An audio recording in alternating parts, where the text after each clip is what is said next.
Jain Housing and Constructions presents Jain's Adarsh Avenue Premium Plots at Kundambakam from Rs 29 lakhs onwards.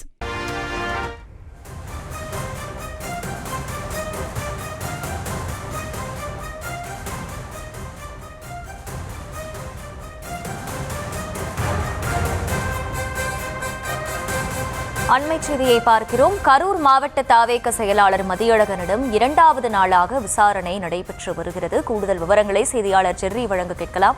Jerry, வணக்கம். இரண்டாவது நாளாக அவரிடம் விசாரணை தொடரும் நிலையில் என்னென்ன மாதிரியான கேள்விகள் கேட்கப்படுகின்றன? முழு விவரங்கள்.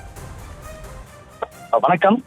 கரூர் துயர சம்பவம் தொடர்பாக திருச்சி மத்திய சிறையில் நீதிமன்ற காவலில் உள்ள தமிழக வெற்றிக் கழக மேற்கு மாவட்ட செயலாளர் மதியழகனிடம் ஐஜி அஸ்ராகார் தலைமையில் விசாரணை நடந்த கடந்த ரெண்டு நாட்களில் போலீஸ் காவலில் எடுத்துள்ளனர். இந்த நிலையில் இரண்டாவது நாள் விசாரணை நடைபெற்றுக் கொண்டிருக்கிறது.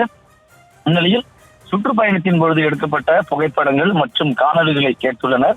நிகழ்ச்சியில் எத்தனை கேமராக்கள், எத்தனை ட்ரோன்கள் பயன்படுத்தப்பட்டது, பேருந்தில் எத்தனை கேமராக்கள் உள்ளது, இதை எடுக்கப்பட்ட அனைத்து வீடியோக்களும் யாரிடம் உள்ளது, எங்கு உள்ளது, கூட்டத்தை திரட்டுவதற்காக பணிகளை யாரெல்லாம் செய்தீர்கள், விஜய் மூலம் நமக்கு கொடுக்கப்பட்ட பணிகள் என்ன என்ற கோணத்துல விசாரணை நடைபெற்று வருகிறது.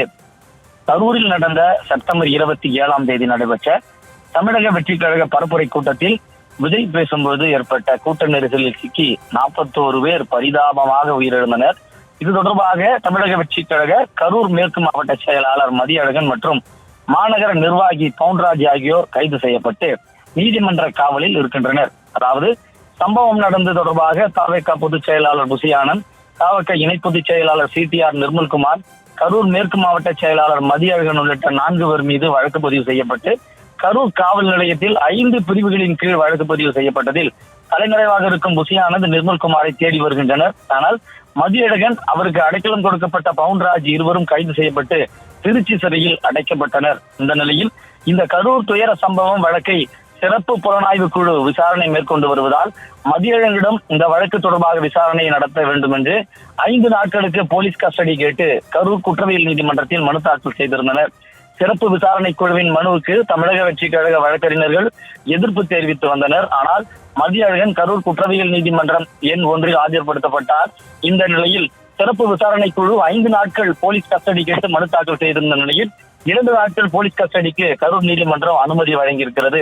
இந்த நிலையில்தான் சுற்றுப்பயணத்தின் போது எடுக்கப்பட்ட வீடியோக்களை குறித்து கூட்ட திரட்டுவதற்கான பணிகளை யாரெல்லாம் செய்தார்கள், விஜய் மூலம் நேரடியாக கொடுக்கப்பட்ட பணிகள் என்னென்ன போன்ற கோணத்தில் விசாரணை நடைபெற்று வருகிறது.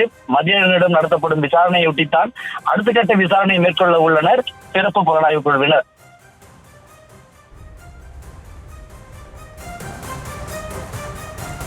விவரங்களுக்கு நன்றி ஜெர்ரி.